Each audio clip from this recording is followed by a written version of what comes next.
अतिशय सांगलंय ना मागाशी सुरुवातीकच इतकीशी जरी कळ काढलंय ना फक्त त्याच्या टाकल्यावर ना बोलायचं की अख्खी बारी करतो ना त्याच्यात आणि अजून संपला नाही त्याचा अजून मग बाकी आहे. रोज तास सांगता पण इतक्या गमतीन सांगता ना रोज नवीन सारखे वाटतं. एकदा जोरदार टाळ्या बुवांसाठी. कारण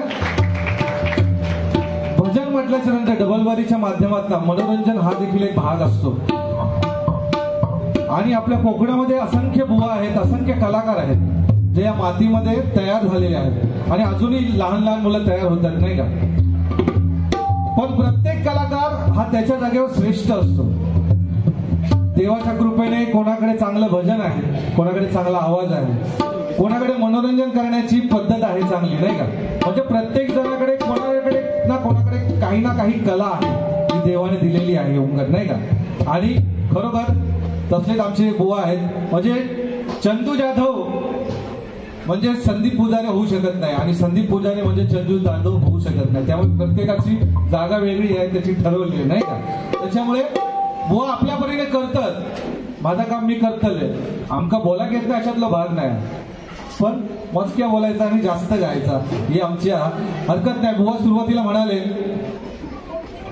की बुवानी मी सांगितलं की मी गावावरसून इलंय पण माका भजन करू घेत नाही. मी असं अजिबात म्हटलंय नाही. मी काय सांगितलंय तू जर रोजचं करतस ना ताच चांगलंय. म्हणजे बुवा मनोरंजन खूप चांगलं करतात, माझ्यापेक्षाही चांगलं करतात. ह्या मी प्रामाणिकपणे सांगलंय बुवा. बाकी तसं काही विषय नाही. अजून बराच काय काय बुवानी सांगितलं आणि खरोखर एक मला जास्त काय बोलले नाहीत बुवा. सासरवाडीचा गाणं तेवढा घेतल्याने लय भारी होत होता आणि ते का पर्याय नाही कारण आज मी खरोखर सासरवाडीत आहे. आमचे सासरे बुवा सासू सगळे बसलेले आहेत जवळजवळ आणि त्याच्यामुळे तसं काय पर्याय नाही. पण हरकत नाही. आमचे मेवणे साहेब युवराज त्यांनी जो हा सगळा घाट घातलेला आहे आणि खरोखरच या ठिकाणी बक्षीस काय बोललो मगाशी ऐकलं तू बाहेर गेलं गणेश कामतेकर बाहेर गेले म्हणाला पळा मध्येच मी गाणं म्हणत तेव्हा थांबलाच तेव्हा म्हणजे माझीच घालवला असा करायचा नाही. तसा विषय नाही होतो. ह्याचा कसा माहिता दुसऱ्याचा बघता वाकून स्वतःचा ठेवता झाकून याची परिस्थिती तशी आहे. हे गप बसल्या मगाशी भजनात काय केलात रे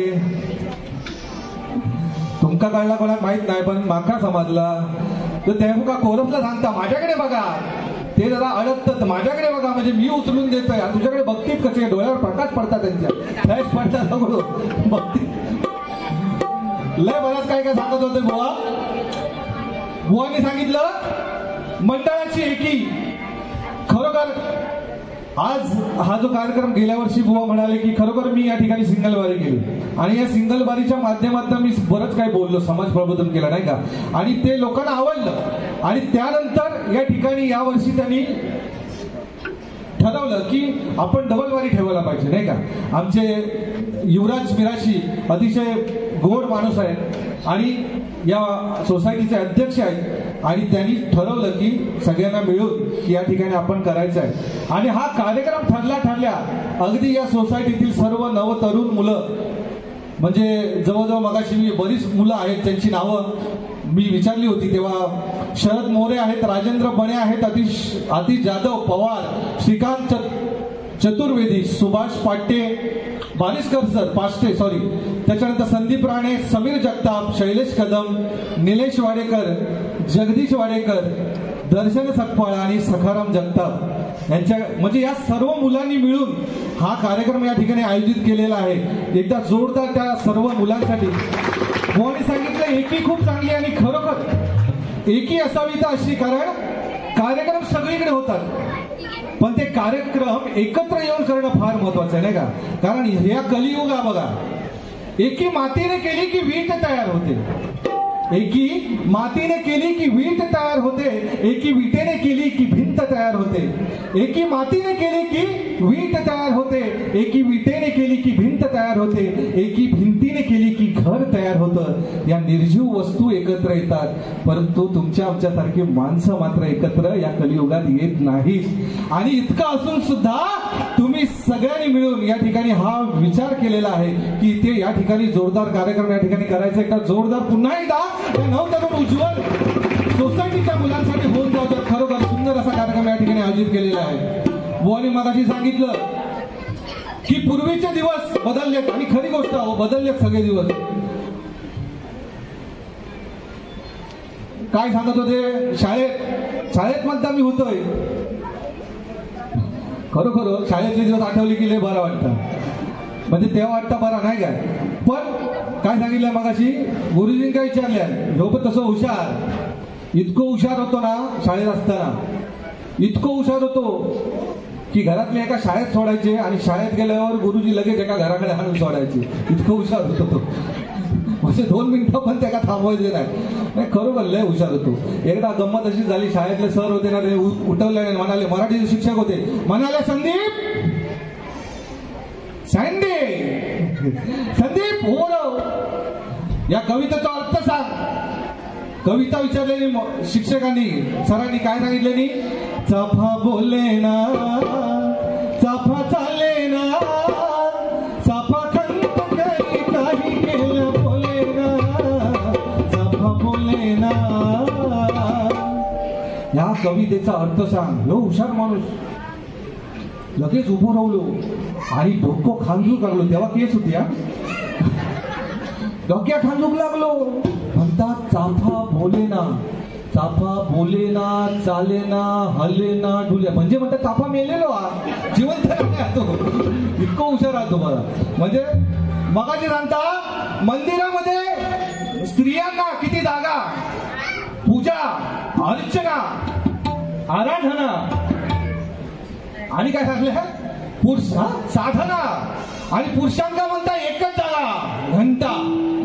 आता माका तुम्ही सांगा मंदिरात गेल्यावर ती घंटा का तो घंटा, ती म्हणतो ना, म्हणजे घंटा सुद्धा तीच झाली ना. काही लोकांना फसवता उगीच. म्हणजे ह्यो पॉइंट तुझं खोडून टाकलेला बुवा, पॉइंट तुम्ही नोटेड. अरे तो म्हणजे मंदिरात तसा भाऊ केला तुझ्या सांगितल्याप्रमाणे किंवा तुझ्या म्हणण्याप्रमाणे भाऊ केलात ना तर मंदिरात पुरुष या अर्थाने बऱ्याच काही गोष्टी आहेत, नाही का, आहे की नाही बुवा. हो, आता तो कासव, तो नंदी म्हणू शकतो आम्ही, नंदी असता ना, तो देव सुद्धा तो ना, मग तिचा प्रश्न काय आता बुवा त्याच्यात असं ते. पण गोवा गोड आहे, त्याबद्दल वादच नाही. मनोरंजन होणार 100%. या ठिकाणी नवीन जुनी गाणी घेऊन थोडंसं या ठिकाणी आपण म्हणूया आणि त्याच्यानंतर गजराला सुरुवात करतो. या गजराच्या माध्यमातून समाज प्रबोधन आणि तुमचं मनोरंजन नक्की होणार.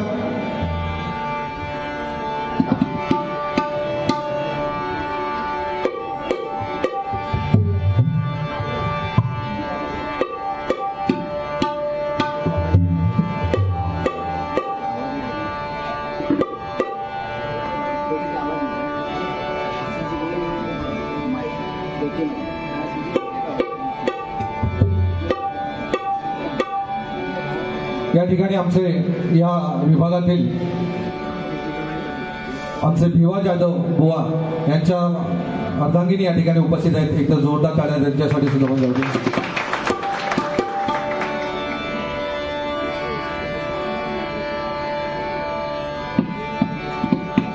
जय जय महाराष्ट्र माझा,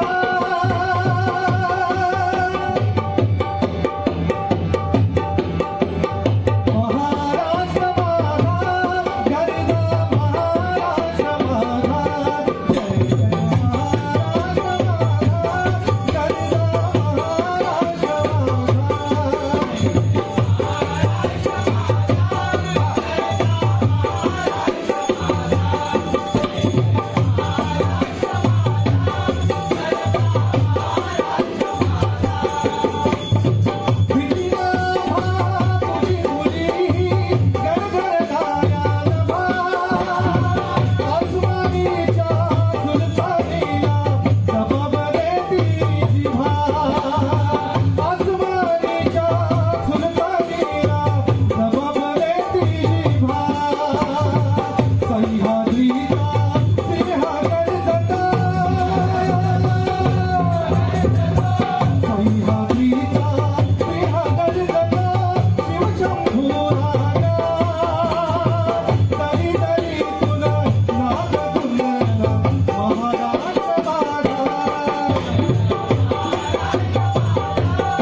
शरद मोरे खेड यांच्याकडे 100 रुपयाचं बहुमूल्याचं पारितोषिक आलेलं आहे. जोरदार टाळ्या होते.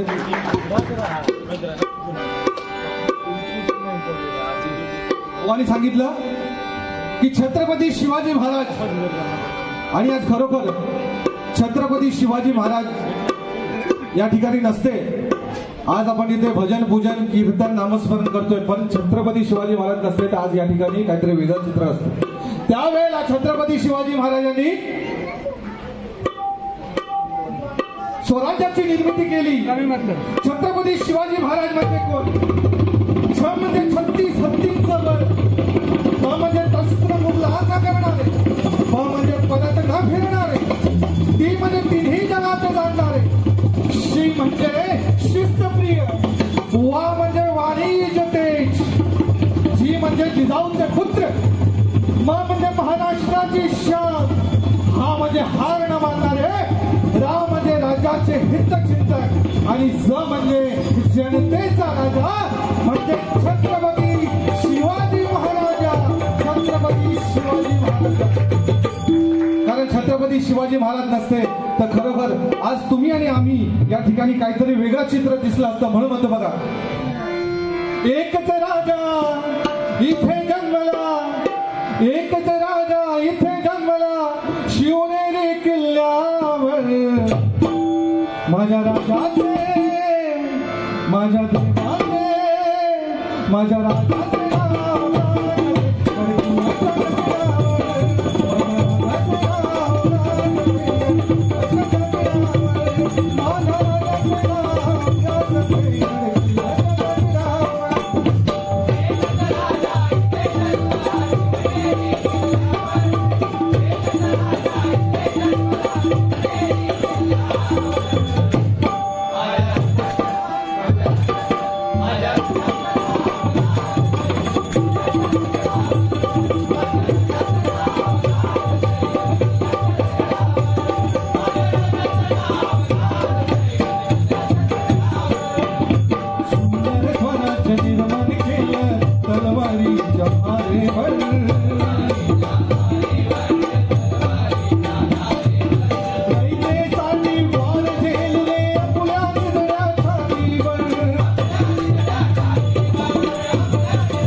महापूजा आहे आणि या सत्यनारायणच्या महापूजेत शरद मोरे खेळ यांच्याकडनं देखील 100 रुपयाचं पारितोषिक आलं. या गाण्यासाठी धन्यवाद. शैलेश कदम यांच्याकडनं 500 रुपयाचं बहुमूल्य असं पारितोषिक आलेलं आहे. मंडळाच्या वतीने स्वीकारतोय. धन्यवाद धन्यवाद धन्यवाद. पैशाचा उगीच केला वनची स्टाईल आहे. काय भेटलो होतो गोळी मारीत, खरोखर घाबरलंय. मगाशी अंग काढलंय मी. काय केलंय तर केलंय. भारी माणूस होतो खरोखर. म्हणजे असतं एखाद्या परमेश्वरला त्याकडे बघून हसाय काय करता असते का. भारी काय चांगले म्हणजे रोज सांगता येऊ म्हणजे दिवसात नाही हो माणूस. भयती स्टोरी आहे ना गोळी मारूची, दिवसात ना 2दा म्हणजे 2 वेळा मारी असली तर 2 वेळा सांगतो मी. म्हणजे आज किती वर्ष थांबता पण तरी सुद्धा रोज ते ऐकणारी वाटतं काय बोल. म्हणजे इतक्या तो भारी सांगतात एकदम सगळा. हो आणि काय का जया गोसावी यांच्याकडे 101 रुपयाचं जीपेच्या माध्यमातून पारितोषिक आले. धन्यवाद धन्यवाद. हा जिया जिया जिया ओके. हा श्रीहरी जगत पिता दूर करी तो व्यथा हे गाणं आहे. आज किती वर्ष झाली नाही का शिंदे घराण्याचं गाणं. हा सत्यनारायणची महापूजा जिथे असेल हे गाणं लागतच लागतं नाही का. हा हा श्रीहरी जगत पिता दूर करी तो व्यथा दूर करी तो व्यथा ऐक सत्यनारायणाची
युवराज मिराश यांच्याकडे 100 रुपयाचं बहुमूल्य असं पारितोषिक आलेलं आहे. या ठिकाणी गजराला आपण या ठिकाणी सुरुवात करतोय आणि या गजराच्या माध्यमातून समाज प्रबोधन आणि या ठिकाणी मनोरंजन करण्याचा पूर्ण प्रयत्न या ठिकाणी करणार आहे.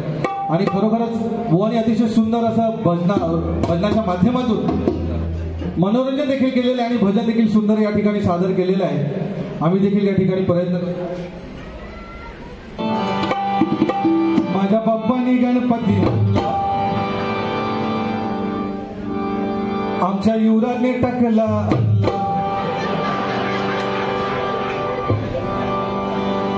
भारी गाणं गेलाय म्हणजे स्वतःवरच गाणं गेलं त्याला लई म्हणजे काय माणूस तुम्हाला युवराज नंतर जाताना ते का भेट हा म्हणजे केस तू लावलं तसे ते का जरा एक आयडिया दे.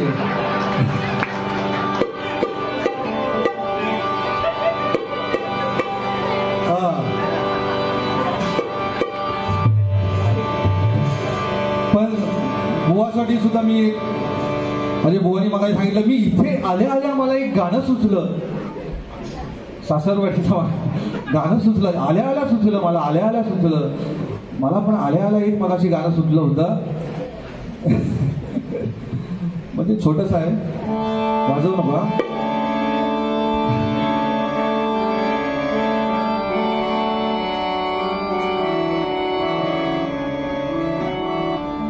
म्हणजे बुवा इथे आले गल्लीत मगाही सांगितलं मी या ठिकाणी गल्लीमध्ये या सोसायटीमध्ये आतमध्ये प्रवेश केला. समोर शिवाजी महाराज आणि आंबेडकरांना बघून मन प्रसन्न वाटलं आणि मग काय बोलायची त्याची पद्धत म्हणजे आणि नंतर आल्या आल्या मला गाणं सुचलं कुठलं मामा मामीचा काय था. पण मला सुद्धा बुवा तुमच्यासाठी हे गाणं आहे. तुम आए तो आए मुझे याद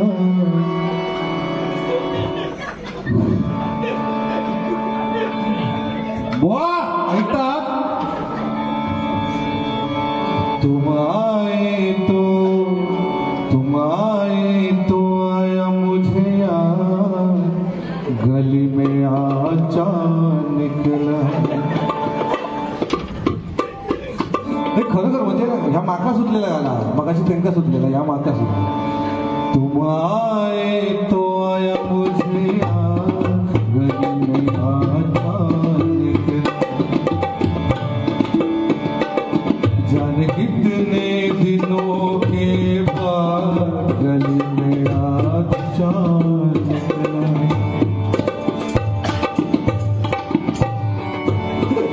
बस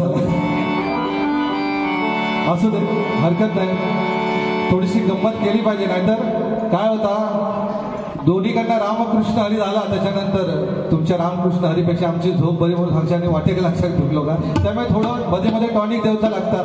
हरकत नाही बुवा अतिशय सुंदर या ठिकाणी बुवानी या ठिकाणी सुरुवात केली होती आणि या गजराच्या माध्यमातून आम्ही देखील मनोरंजन करण्याचा पूर्णपणे या ठिकाणी प्रयत्न करतो. चला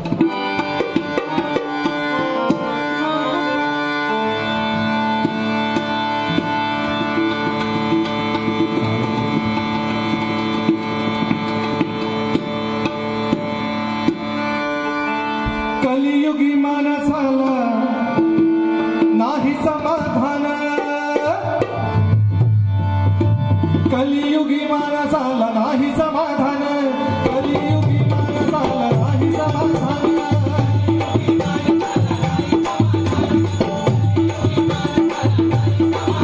नाही उरले सगळं नाही उरले सगळं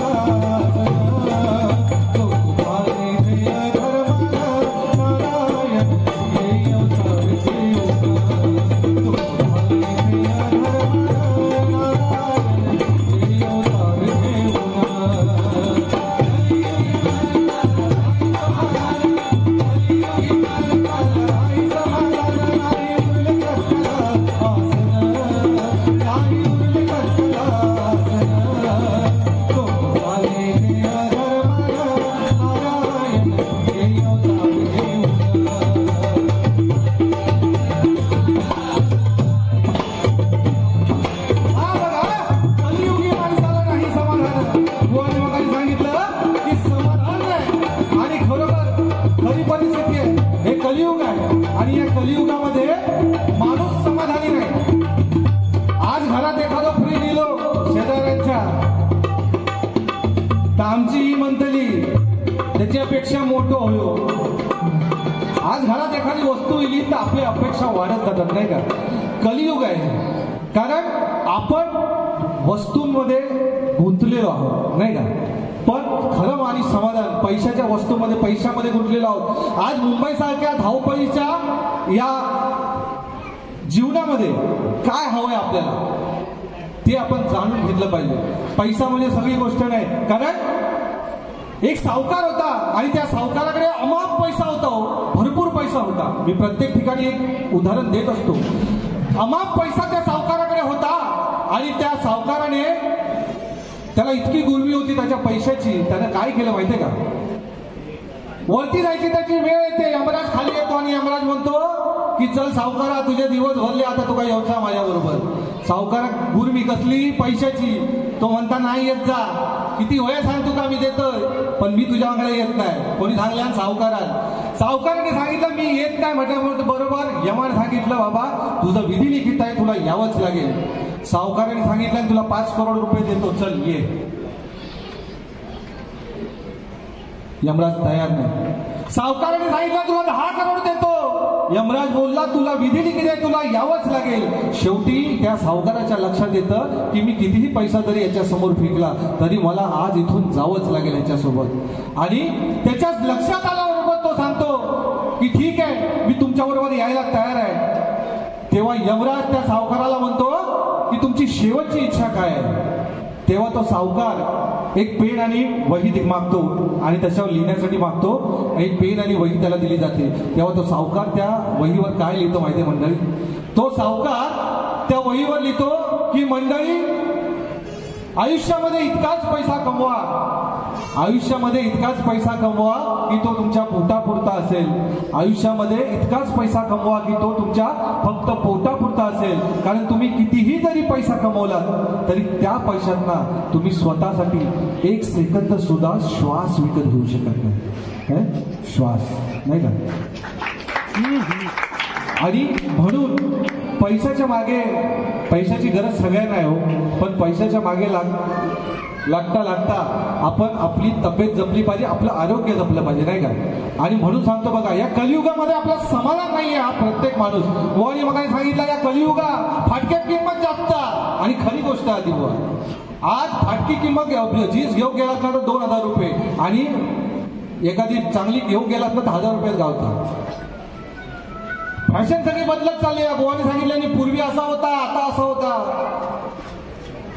पूर्वी काय काय होता बुवा? खरोखर तुमका सांगते, म्हणजे पूर्वी म्हणजे आताची फॅशन अशी इतकी डेंजरस झालेली आहे ना, म्हणजे एखादा तरुण जो आमचा पोरगो आहे ना, 36ची तर त्याची कंबर असतात, 34ची तर कंबर असतात, तो 36ची जीन्स घालतो. 34ची कंबर त्या का 36ची जीन्स. बुवा तुमची कितीची? 34ची कंबर, 34ची कंबर आणि 36ची जीन्स. एखाद्या सत्यनारायणच्या पूजेत तर जो पाया पडून जो आडू रवलो ना ओलो तर मागच्यान काय करायचं व तर म्हणजे ही परिस्थिती आहे बघा. कारण या कलियुग आहे आणि या कलियुगामध्ये खरोखर तुम्हाला सांगतो की या माणसांमध्ये आपल्याला समाधान नाही. आणि हे समाधान जर हवं असेल तर ते कशामध्ये आहे? तर या भजनामध्ये समाधान आहे, या हरिनामामध्ये समाधान आहे नाही का? माय बाप दोन्ही जीवेसी मारावे, चरण धरावे बायलेचे. कोणी सांगितलं? तुकाराम महाराजांनी. माय बाप दोन्ही जीवेसी मारावे, चरण धरावे बायलेचे. म्हणजे माय बाप दोन्ही जीवेसी मारावे म्हणजे आशा ह्याची आई आणि लोभ असे बाप त्याचे मारील असे पाठक काय असे नाही का?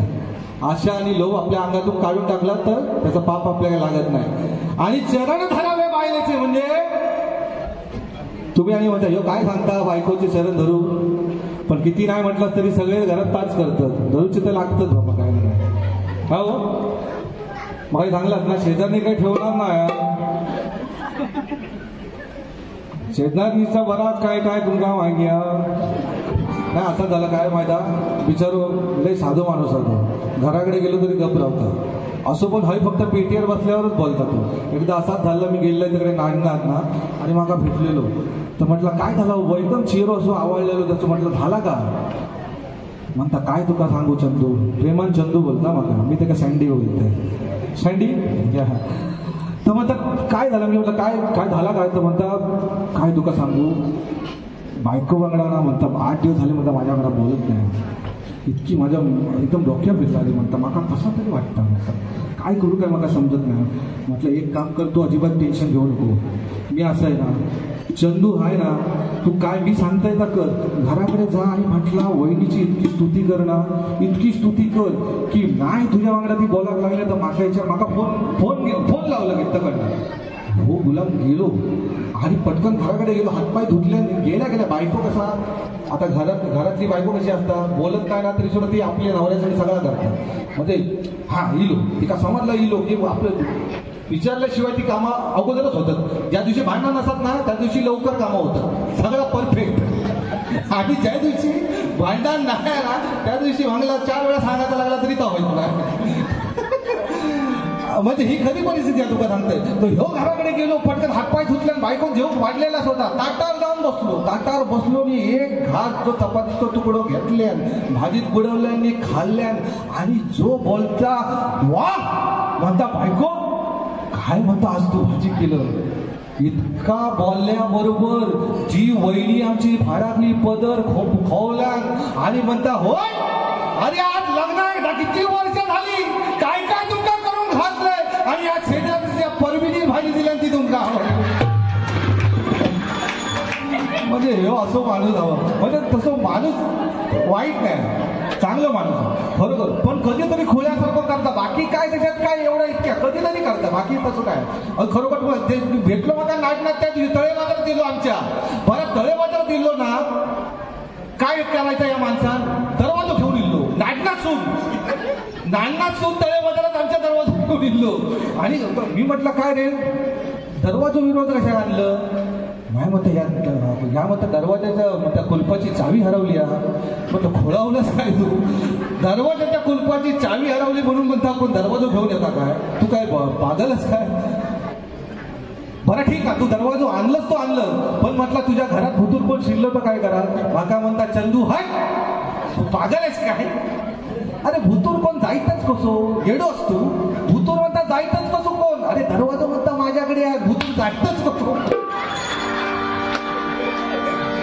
इतकं हुशार माणूस आहे नाही, पण असू दे हे मनोरंजन म्हणून थोडंसं बोलावं लागतं, बाकी तसं तो माणूस गोडा म्हणून म्हणते बघा कलियुगी मन चाललं नाही समाधान,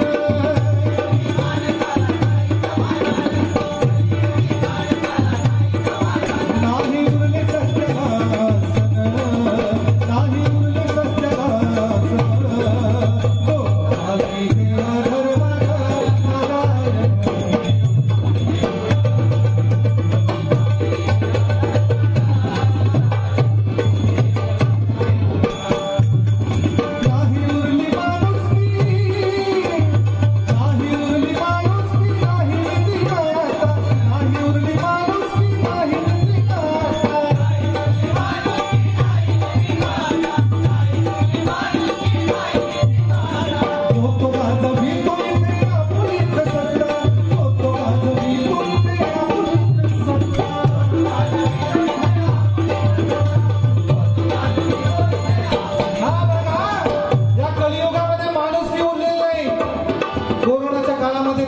नाही काही ठिकाणी माणुसकी दिसली, पण काही ठिकाणी माणुसकी दिसली नाही बघा.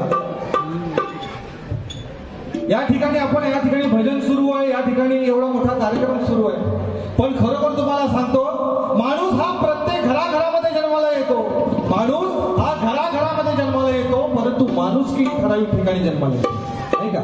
माणूस हा घराघरामध्ये जन्माला येतो, परंतु माणुसकी ठराविक ठिकाणी जन्माला येते. आणि ज्या ठिकाणी माणुसकी जन्माला येते ना त्या ठिकाणी परमेश्वराचं वास्तव्य असतं, त्या ठिकाणी परमेश्वराचं वास्तव्य असतं. म्हणून म्हणतो बघा माणुसकी, एखादा रस्त्याने जाताना ऍक्सिडेंट जरी होत असत ना तरी आम्ही त्याला वाचवायच्या ऐवजी आम्ही मोबाईल घेऊन उभे असतो ऍक्सिडेंट काढायला नाही का. ही सध्याची खरी परिस्थिती आणि ही बदलाच्या माध्यमातून आम्ही मांडत असतो. तर हे कुठेतरी थांबलं गेलं पाहिजे, माणुसकीच्या माध्यमातून लोकांनी विचार करायला पाहिजे. आणि म्हणून म्हणतो बघा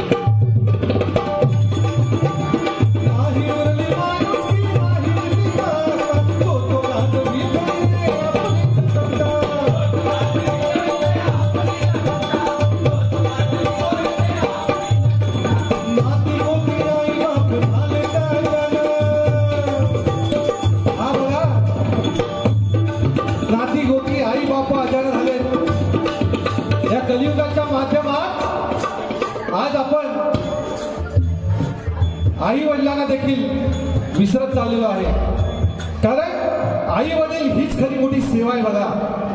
आई म्हणजे मंदिराचा उंच कळस, आई म्हणजे अंगणातील पवित्र तुळस, आई म्हणजे भजनात गुणगुणावी अशी संत वाणी, आई म्हणजे वाळवंटात प्यावंसं वाटणारं थंडगार पाणी, आई म्हणजे आरतीत वाजवावी अशी लयबद्ध टाळी, आणि आई म्हणजे वेदनेनंतरची सर्वात पहिली आरोळी.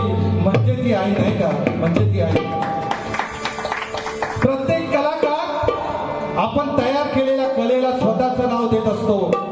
प्रत्येक कलाकार आपण तयार केलेल्या कलेला स्वतःचं नाव देत असतो. पण आई अशी एक कलाकार असते की 9 महिने आपल्या पोटामध्ये बाळाला वाढवते, परंतु नाव मात्र दुसऱ्याचं देते, नाही का? म्हणून आईसाठी एकदा प्रत्येकाच्या जोरदार टाळ्या होत जाऊ देत. कारण आईच असते जी आपल्या जवळची असते, नाही का? पण आईबद्दल सगळे बोलतात, आईबद्दल सगळे बोलतात, बापाबद्दल कोण बोलत नाही. तसं बघायला गेलं तर आईबद्दल सगळे बोलतात, पण बापाबद्दल फार कमी बोललं जातं. साने गुरुजींनी सुद्धा श्यामची आई लिहिली, पण श्यामचा बाप हा कोणी लिहिला नाही, नाही काय? आई सांगते बाळा इकडे जाऊ नको, तिकडे जाऊ नको. आई म्हणते बाळा इकडे जाऊ नको, तिकडे जाऊ नको, बाबा मारतील. धाक असतो बाबांचा आपल्या लेकावर. मुलाला वाटतं बाप म्हणजे फक्त मारण्यासाठी आहे की काय, परंतु आई म्हणते बाळा उद्या डब्याला काय करू. एका दिवसाची जेवणाची जी तरतूद करते ना तिला आई म्हणतात, पण संपूर्ण आयुष्यासाठी, संपूर्ण आयुष्यभराच्या जेवणाची तरतूद करण्यासाठी बाहेर मेहनत करत असतो ना त्याला खरा बाप म्हणतात. बघा, त्याला खरा बाप म्हणतात. आणि हा बापच असतो जो आपल्या लेकीसाठी उंबरडा झिजवत असतो, आपली चप्पल झिजवत असतो, नाही का? त्याच्यामुळे आई जितकी महत्वाची आहे तितकाच बाप सुद्धा महत्वाचा आहे, नाही का? म्हणून म्हणतो बघ विवा जाधव यांच्याकडनं 200 रुपयाचं पारितोषिक या ठिकाणी एकदा जोरदार टाळ्या होऊन जाऊ दे बघा. म्हणून म्हणतो बघा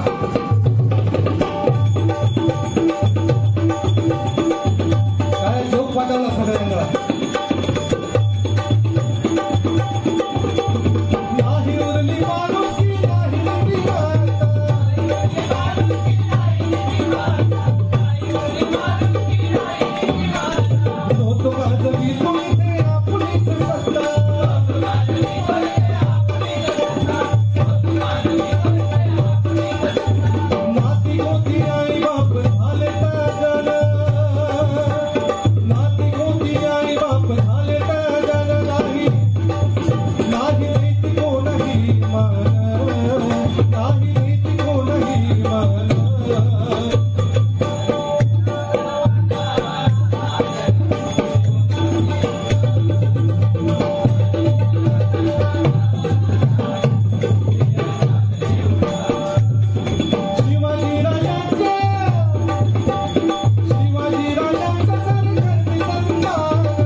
युवराज भिराश यांच्याकडनं आमचे साहिल लाड तबला वादक यांच्यासाठी 100 रुपयाचं पारितोषिक आलेलं आहे. जोरदार.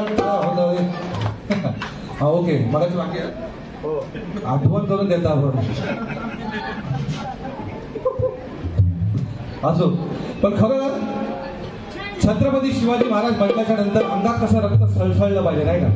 कारण छत्रपती शिवाजी महाराज म्हटल्याच्या नंतर आम्ही म्हणतो छत्रपती शिवाजी महाराज जन्माला यायला पाहिजे. आजकालचे तरुण मुलं छत्रपती शिवाजी महाराजांसारखे चंद्रकोर काढणार, कानामध्ये वाली घालणार, हातावर लिहिणार छत्रपती शिवाजी महाराज, गाडीवर लिहिणार छत्रपती शिवाजी महाराज की जय, आणि तीच गाडी कुठेतरी बारच्या बाहेर उभी करणार, नाही का? हे छत्रपती शिवाजी महाराजांचा अपमान आहे. आणि म्हणून कुठेतरी हे थांबलं गेलं पाहिजे. छत्रपती शिवाजी महाराजांचा मावळा बनणं म्हणजे खाण्याची ती गोष्ट नाही. कारण छत्रपती शिवाजी महाराजांचा एक एक मावळा म्हणजे काय होता. छत्रपती शिवाजी महाराजांचा मावळा असे असंख्य मावळे होते. यसाजी होता ज्याला 100 हत्तींचं बळ असणाऱ्या तो यसाजी कर्नाटकी हत्ती समोर जाऊन त्यांनी युद्ध केलं. असे 56 असे भरपूर असे मावळे होते. आणि या मावळ्यांसमोर महाराजांनी खरोखर या ठिकाणी महाराजांनी असे मावळे निर्माण केले आणि हे मावळे निर्माण करता करता त्याने आपल्या घरात सुद्धा चांगली संस्कृती निर्माण केली. छत्रपती शिवाजी महाराजांनी आम्हाला कसं जगावं हे शिकवलं. छत्रपती शिवाजी महाराजांनी आम्हाला कसं जगावं हे शिकवलं. पण छत्रपती संभाजी महाराजांनी आम्हाला कसं मरावं हे शिकवलं. कसं मरावं हे शिकवलं. आम्ही छत्रपती शिवाजी महाराजांची नेहमी आठवण काढतो, पण संभाजी महाराजांची सुद्धा आठवण काढली गेली पाहिजे. हो, त्या आमच्या राजांनी काय सोचलं माहितीये. 1689 साली संभाजी राजांचा मेहुणा गणोजी शिर्के यांच्या साह्यानं औरंगजेबाचा सरदार मुकरब खान यांनी संगमेश्वरवर हल्ला केला. संभाजी राजा जेरबंद झाले. सोबत कवी कलश होते. मुकरब खान अवघ्या 4.5 दिवसात बहादूरगडावर नेलं. एक हे धावत आला. औरंगजेबाने धावत आला आणि म्हणाला, हुजूर खुशी की खबर लाया. काय म्हणाला? हुजूर बड़ी खुशी की खबर लाया. संभा गिरफ्तार हुआ. मुकरब खान ने संभा गिरफ्तार हुआ म्हणून सांगितलं. अरे अल्लाह ताला की मेहरबानी, अल्लाह ताला की मेहरबानी. जश्न होना चाहिए. कोण म्हणतोय? औरंगजेब म्हणतोय अल्लाह ताला की मेहरबानी, जश्न होना चाहिए. लाओ उसे दिखाएंगे हमारे मुगलों की ताकत. कोण सांगते? औरंगजेब म्हणाला, घेऊन या इकडे. आतापर्यंत त्याने राजेशाही वंदे घातली होती. आतापर्यंत त्याला विदूषकी झबली घाला. आतापर्यंत त्याने राजेशाही घातली असती. आता त्याला विदूषकी झबली घाला. आतापर्यंत मराठी शाहीचं मुकुट घातलं असेल, आता त्याला विदूषकी टोपी घाला. आतापर्यंत त्यानं पालखी हत्ती घोड्यातून मिरवला असेल, आता त्याला उंटाला बांधा. कळू द्या या महाराष्ट्राला, औरंगजेबानं पकडलंय संभाजी राजाला. संभाजी राजा आणि तसंच केलं. विदूषकी झबली घातली, सांगल दंडाने बांधलं, उंटाला बांधलं आणि निघाले तिकडं. अरे 9 वर्ष झाली औरंगजेबाला त्रस्त केलं होतं ना. संभा आहे तरी कोण कुणाच्या घरावर, कोण कुणाच्या खांद्यावर, कोण कुणाच्या डोक्यावर उभा राहून बघत होतं की हा संभा आहे तरी कोण. अरे भिंग काढण्यात आली माझ्या राजाची. साखा दंड्यात बांधण्यात आलं. कुणीतरी यायचं, अंगावर वार करायचा, रक्ताचं लोंबळ उठायचं. कुणीतरी यायचं, उंटाची शेपटी मुद्दा म्हणून पिरगायचं आणि उंट थया नाचायला लागायचं. आणि त्या साखा दंडातले टोचणी खेळ अंगाला टोचायचे, भोचायचे. कुणीतरी यायचं, शिव्या घालायचं, तोंडावर थुकायचं. कुणीतरी यायचं, टोकावर त्या तलवारीच्या टोकाने अंगावर रेषा उतरवायचं. अरे कुणी सोचलं हे विंचवाच्या लवलव करणाऱ्या वेंगा? कुणी सोचल्या? माझ्या राजाने सोचल्या. आणि का सोचल्या? या मराठी माणसासाठी सोचल्या, मराठी साम्राज्यासाठी सोचल्या. ह्या आपल्याला विसरायला नाही पाहिजे. पण एवढा सोचून सुद्धा छावा होता का? झुकली नाही मान, वाकला नाही कडा. औरंगजेबाच्या समोर जाऊन उभा राहिला. औरंगजेब समोर आला आणि त्या मावळ्याच्या समोर संभाजी राजांच्या जवळ आला आणि म्हणाला, 9 साल का भाई, 9 बरस का भाई है, तब मिला था हमें आगरा में. तब हमने इसे पूछा था, तुम्हें डर नहीं लगता किसी से? तुम्हें हमसे डर नहीं लगता क्या? तब इसने हमें कहा था, हमें किसी का भी डर नहीं लगता है. हमें किसी का भी डर नहीं लगता है, लेकिन हमारे वजह से सबको डर लगता है. कोणी सांगितलं होतं? संभाने सांगितलं होतं 9 वर्षाचा असताना. पण अब नहीं, लेकिन अब नहीं, अब तुम हमारे कैद में हो. या खुदाचे आभार मानायला औरंगजेब खाली बसला. नमाज पढण्यासाठी खाली बसला. आणि खाली बसल्याबरोबर त्या प्रसंगावर सुचतंय का काही म्हणून कवी कलशला विचारताय संभाजी म्हणताय, कवी कलश या प्रसंगावर तुम्हाला सुचतंय का काही? कवी कलश म्हणतोय, रक्तानं फुंपाळलेला हा माणूस, अगं रक्ताने भिजलाय हा माणूस, मृत्यूच्या दारावर उभा आहे हा माणूस, आणि ह्याला या प्रसंगावर कविता ऐकायची आहे. तेव्हा कवी कलश म्हणतात की हा हुजूर, हा महाराज,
येईल तो जिजाऊच्या पोटी, संभाजी येईल तो या मराठी मातीच्या मातीतच. आणि औरंगजेब भरतला म्हणाला, ह्याला घेऊन जा इकडनं. आणि सजा काय दिली सांगितलं संभाजी राजांना. काय सजा दिली? म्हणाला, ह्याचे डोळे फोडून टाका, ह्याचे डोळे फोडून टाका, ह्याची नजर मला खूप दे, ह्याची जीभ कापून टाका, ह्याची जीभ खूप बोलते. आणि तसंच घडलं. संभाजी राजांना महालातून घेण्यात आलं. एका ठिकाणी त्यांना देऊन तिथे बांधण्यात आलं. आणि संभाजी राजांनी पाहिलं काय, त्या सजेची अंमलबजावणी करायला सुरुवात केली. आणि दोन सरदार तिकडनं लाल लाल गुंड सळ्या घेऊन येताना दिसतात. संभाजी राजांनी आपले डोळे बंद केले आणि त्या डोळ्यासमोर दिसलं ते स्वराज्य, डोळ्यासमोर दिसले ते आऊसाहेब शिवाजी महाराज, आऊसाहेब सई साहेब डोळ्यासमोर दिसले. लाल गुंड सळ्या डोळ्यासमोर येत आहेत. संभाजी राजांनी डोळे उघडले. डोळे उघडतात ते लाल गुंड सळ्या डोळ्यासमोर होते आणि आतमध्ये घुसवले आणि तितक्याच वेगातून बाहेर चालले. डोळे गेले, आता डोळे उरले होते, फक्त समोर होता तो अंधार होता. संभाजी राजांना आता काही दिसत नव्हतं. ते स्वराज्याचं स्वप्न होतं. आऊसाहेब, शिवाजी साहेब, सईबाई सगळे फक्त डोळ्यासमोर दिसत होते, पण ते डोळे उरले नव्हते. कारण डोळे फक्त उरल्या होत्या, त्या खोपड्या उरल्या होत्या. दुसरी शिक्षा होती जीभ कापायची म्हणून. दोन सरदार तिकडे आले. संभाजी राजांना असं धरलं होतं, पण जीभ काही उघडायला तयार नाही. संभाजी राजे तो बळका क्षमा होता. अरे डोळे गेले तरी ताकद कमी होती. दादा आपलं तोंड उघडू दिलं नाही. दोघांनी दोन बाजूला दोन्ही खाण्यावर दाब दिला तरी सुद्धा तोंड उघडलं नाही. पण एकाने आयडिया केली. काय केलं? एकाने नाक दाबला, श्वास बोलला आणि जीभ बाहेर आली. एकानं जीभ धरली, एकानं सरकत कापली. जिभेचा तुकडा उडाला. आता तोंडात जीभ उरली नव्हती. ह्याच मुखानं छत्रपती शिवाजी महाराजांचा जय जयकार केला होता. याच मुखानं आऊसाहेबांना हात मारली होती. याच मुखानं स्वराज्याची घोषणा केली होती. याच मुखानं आपल्या मराठी बांधवांसाठी शब्द दिला होता, जो स्वराज्य संघर्षाचा होता. कोणी सोसल्या या यातना? आमच्या राजांनी सोसल्या. आणि कोणासाठी सोसल्या? तर तुमच्या आणि आमच्यासाठी, या मराठी माणसासाठी सोसल्या. आणि रंगेल असता तर झुकला असता, रंगेल असता तर झुकला असता आणि वाचला देखील असता. पण नाही, भोकर सोलावं ना तसा सोडला होता माझ्या राजांना. 40 दिवस अगदी त्यांना त्रास दिला होता. कोणीतरी यायचं, एखादा अवयव कापून, बोट कापून घ्यायचं, कोणी यायचं अंगावर वार करायचं. 40 दिवस महाराजांना त्याच अवस्थेमध्ये डोळे नव्हते, तोंडात जीभ नव्हते, ठेवलेलं होतं. आणि अखेर कोणीतरी यायचं, मांसाचे तुकडे कापून घ्यायचं. आणि 11 मार्च 1689 साली संभाजीचं मस्तक छाटलं गेलं. आणि गुढीपाडव्याच्या आदल्या दिवशी संभाजींच्या मस्तकाची गुढी उभारण्यात आली, नाही का? म्हणजे म्हणून तुम्हाला सांगतोय की छत्रपती शिवाजी महाराजांनी कसं जगावं हे शिकवलं, पण छत्रपती संभाजी महाराजांनी आपण कसं मरावं हे शिकवलं, कसं मरावं हे शिकवलं. म्हणून सांगतो बघा की छत्रपती शिवाजी महाराजांचे आपण विचार हे आचरणात आणले पाहिजेत. कारण हे नुसते आपण छत्रपती शिवाजी महाराजांचा, आणि आता खरोखर लोक म्हणतात की छत्रपती शिवाजी महाराज जन्मात घेऊक होईल, पण नाही तर ते बरे. कारण आजकालचे मावळे आमचे धन नाही. म्हणजे आता उद्या खायचो गड जिंकूचो असत ना बुवा, काजल्या दिवशी फोन करून विचारत असेल, महाराज उद्या खायचो किल्लो जिंकूचा, सोयपाणी हा तरी ठरलो नाही त्याला हे. म्हणजे ही परिस्थिती आहे. त्याच्यामुळे आता नाही ते बरे, पण त्यांचे विचार आपल्या सोबत आहेत. ते विचार घेऊन आपण चाललं पाहिजे. म्हणून म्हणतो बघा,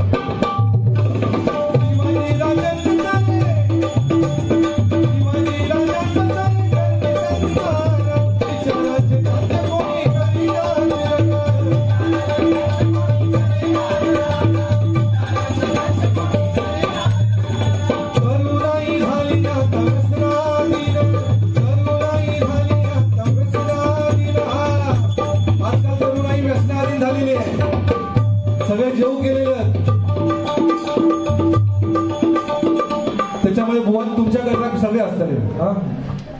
जेव केलं सगळे पॉट म्हणून त्यांना माहिती आहे की संगीत पूजारी बुवा म्हटल्याच्या नंतर काय प्रश्नच नाही. हो हो तुम्ही जेवण येलात ना लहान हरकत नाही. पण खरोखर आजची परिस्थिती बघा तरुण मुलांची. आज लहान लहान मुलं सुद्धा व्यस्त करतात. हो आवश्यक तुमका काय सांगा.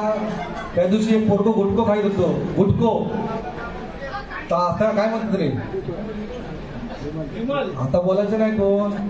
विमल विमल ते दोन पुडी असतात. एक खोलायची त्याच्या भोतू टाकायची मग खुळकुळ खुळकुळ खुळकुळ आता कानाकडे वाजवतात आणि मग तोंडात टाकतात. ते का गुटको म्हणतात. हे औषध सांगतंय गे. आणि काय झाला एक असं पोरगो गुटको खायत होतो औषध आणि गुटको खायत होतो. मी त्याला विचारलंय मला काय रे म्हटलं पोरग्या तुका मला बापाची जी भीती वाटत नाही. इतकं म्हटलं रस्त्यात पुरं कधी गुटको खात असतो तर म्हणता नाही म्हणता कसली भीती. इतक्या तिचो त्याचा बापू चिलो तकडनं बापचाच बघितला आणि लगेच पाठी लपवल्या.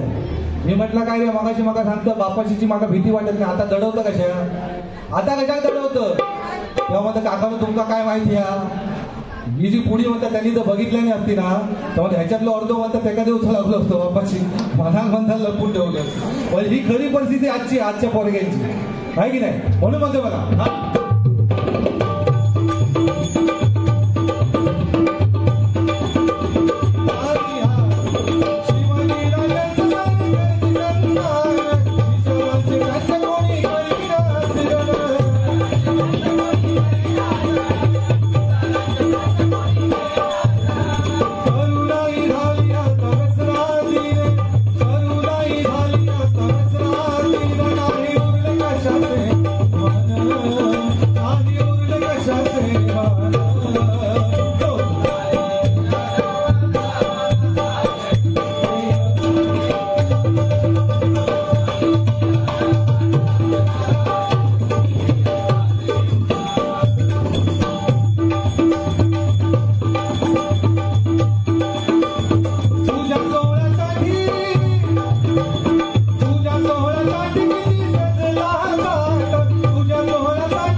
तर माशासारखी कला हवी. दरीत झेप घ्यायची असेल तर माशासारखी कला हवी. आणि असा भव्य दिव्य असा कार्यक्रम करायचा असेल तर या उज्ज्वल गृहनिर्माण सोसायटी सारखं काळीच हवं. या उज्ज्वल गृहनिर्माण सोसायटी सारखं काळीच हवं. म्हणून म्हणते बघा काय म्हणतोय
या ठिकाणी आमचे परममित्र विशालजी राणे उपस्थित आहेत, त्यांच्यासाठी एकदा जोरदार टाळ्या होत आमच्या मंडळाच्या वतीनं आभार.